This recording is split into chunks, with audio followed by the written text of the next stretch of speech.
go through the latest test, people who might need some help in understanding. First thing we're going to do is focus on this first section is about three particles. Three, three, and three. Common misconception is people think that that is three particles. That's one particle once you connect them. So we got to make sure that we have three distinct particles. If it's an element, well, it's likely just going to be a single circle, or the other type of element is where we have diatomic, where two things are tied together and they're exactly alike. So three particles of an element, the easiest way to draw three identical circles. But if I really wanted to make it a bit more complex, but I shouldn't add any more than that. Compounds are different. Compounds are going to be two or more kinds of elements tied together. How we'll show that on the test is different sizes. We could shade them or we could put letters in there, but sizes gets the job done. If I make a big one and a little one, we could call that a compound. But I have to make the other two exactly like it. That's three particles, not six. Three particles of a pure substance. I've actually done that twice. This answer could be exactly the same there. This answer could be the exact same here. But to keep it really simple, how about just three simple single particles of a pure substance? That happens to be an element. So all three things across the top are actually a perfect answer for three particles of a pure substance. Three particles of a mixture. They didn't say it's a mixture of what, so I could put a element and maybe a different size element and maybe even a little bit of a compound. That's three particles of a mixture. Got to have at least two different things represented. A pure substance of compounds. I've done that already.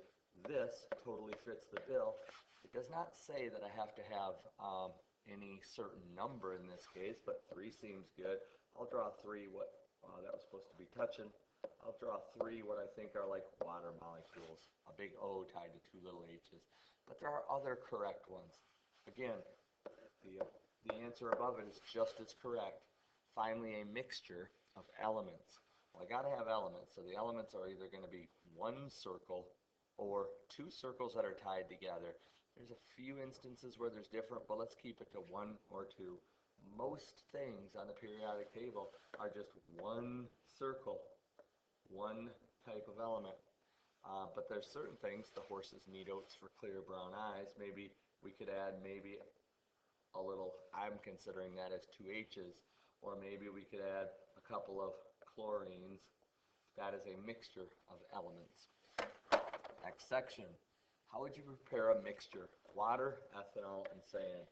Some of you wanted to throw salt in there. There is no salt. So what they're asking is, as it progresses from A to B to C to D to E, what's in each,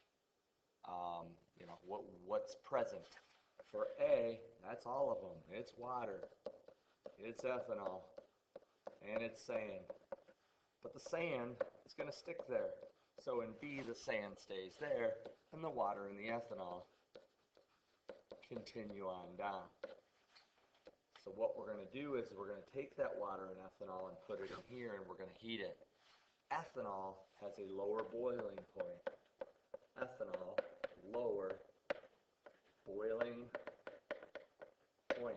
That means that if we heat it, the ethanol is going to end up over here.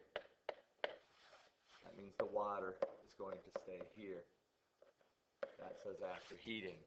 So I would write an explain, because that was two of the points. I would say pour the mixture of water, ethanol, and sand through a filter.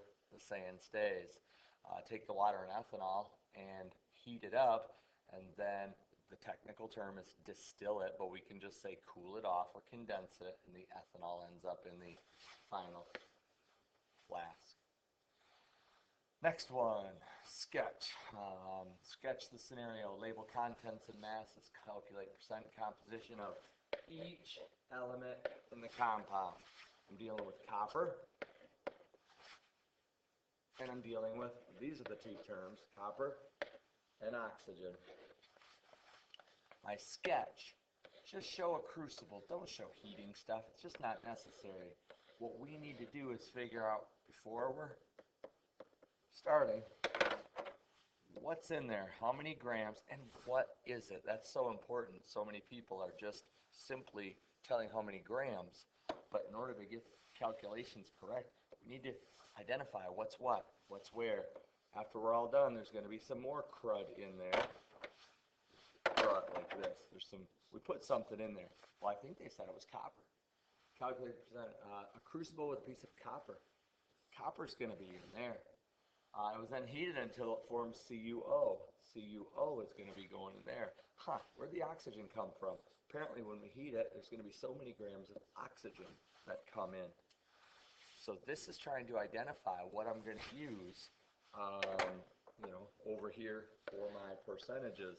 For instance, this is the whole substance because it's a compound. It's the combination of copper and oxygen. So that whatever I get for that number is going to be used a couple of times. So this isn't a can you label stuff. This is a, hey, you should label this so you know that you're doing things right.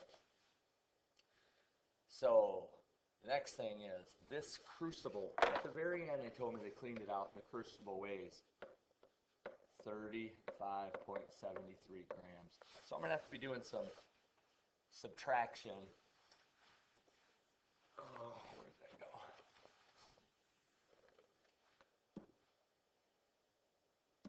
I'm going to have to be doing some subtraction to figure out how much is actually copper.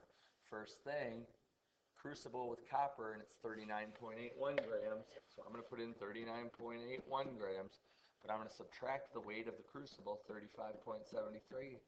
That's telling me there are 4.08 grams of copper to begin with.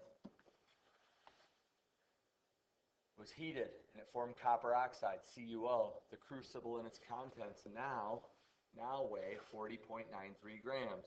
40.93 grams. I just want to know its content, so I'm going to subtract 40.93 minus, once again, 35.73. That's the mass of the crucible, 5.2 grams. I now know a part and a whole. I can go over right now in my copper part. I know which part's copper, 4.08 grams, and which part is the whole, or copper oxide, 5.2 grams. Times that by 100, I'm going to get 78-ish%. I rounded a little bit. Last thing is, what about this? How much oxygen is there? Well, if I have 5.2 grams at the end, but I only started with 4.08, when I subtract that, I'm going to get 1.12. That's a subtraction. It's 1.12 grams. That must have been how much oxygen added to it. I now know my other part. 1.12 grams of oxygen divided by, once again, the same whole, 5.2 grams of copper oxide times 100, it's going to be 22%.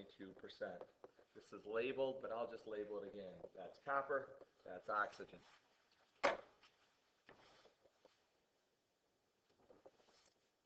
Had a lot of good luck with this next section, but just in case, key things that we figured out.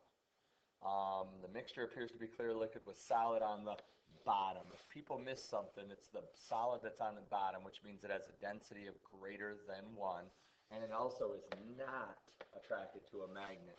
So we rule out iron filings because it's not magnetic. Because it's on the bottom, it can't be cork. The only other thing that doesn't dissolve and would sink like that would be sand. Sand, because it sinks, doesn't dissolve, or non-soluble. Next thing, it's some liquid. The liquid, unknown B, is then boiled off at around 100 degrees. Which one of these boils at 100 degrees? That would just be good old water. Boils at 100.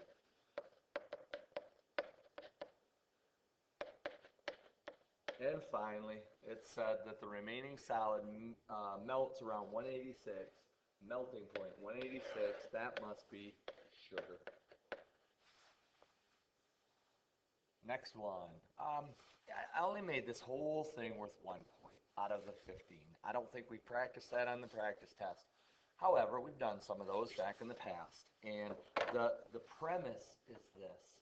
Every single box is the same size, same temperature, and so they are going to have exactly as many particles in each one. Well, they told us 3 particles. They also said gas A and B, which I have to assume are different, so we'll make them different sizes, are diatomic. That was really, really missed quite a bit. What does diatomic mean? Well, monatomic, this would be not diatomic. There's only one of each of those. It's 3 particles, but it's not monatomic. I can make it diatomic by drawing another one exactly like it connected to it. I do the same over here because gas A is exactly the same. Gas B needs to be a different size. I'll make them smaller. These are not diatomic, but it tells me that gas A and B are diatomic, so I got to add a little bit more of these. The rule is I got to have 3 in each one. Somehow I got to take all 2, 4, 6, 12, 18, all 24 dots and make them fit into the product. Oh, and the product can also only have 3 particles because somebody realized that if you had the same gas, same temperature and pressure, then there will be the same number of particles inside of there, even though they can't see them. So how do I combine those? Well, 2 boxes and 2 boxes are making 2 boxes. So everything has to show up in these boxes. I got to redraw these. But then I have to take this box and attach a packet of those. Whoops, I should have used the other color. Attach a packet of those here. It doesn't have to be that shape, but that gets the job done. And then redraw these again and attach a diatomic to it. I don't know if it's that's where we've got. It looks like I drew 1 extra over here. That was only supposed to have 4 particles.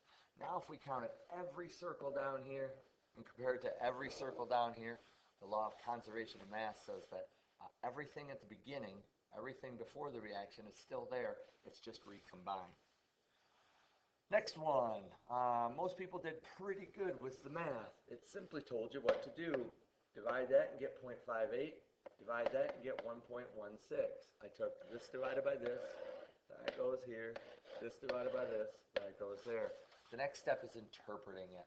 Most people saw is that B was 2 times as, and a lot of people assume that it's 2 times as big. But it's not the size that it's telling us. What we were comparing when we divided was oxygen to Mn. So B has 2 times as much O to Mn. Well, we can just simply say 2 times as much as O as A does. This next thing says sketch particle diagrams. That's one of the things. And formulas, that's the other, for each compound. Compound A, compound B. They're both made of the same 2 things. It's M's tied to O's, M's tied to O's. I'm not done yet, though. Now I've got to account for the thing that, how do I show that B has 2 times as much O? How about I write another O right there? There is a perfect answer. B has 2 times as much O as A. How would I draw an Mn and an O? Maybe I'd just make an Mn tied to an O. Whereas over here I'd take an Mn, but I need 2 O's, so I put an O and an O. The key is understanding that when you figure out this ratio and it's 2 times, it's not 2 times as big, it's 2 times B, that's the bigger number here, because we put that on top, has 2 times as much O as A.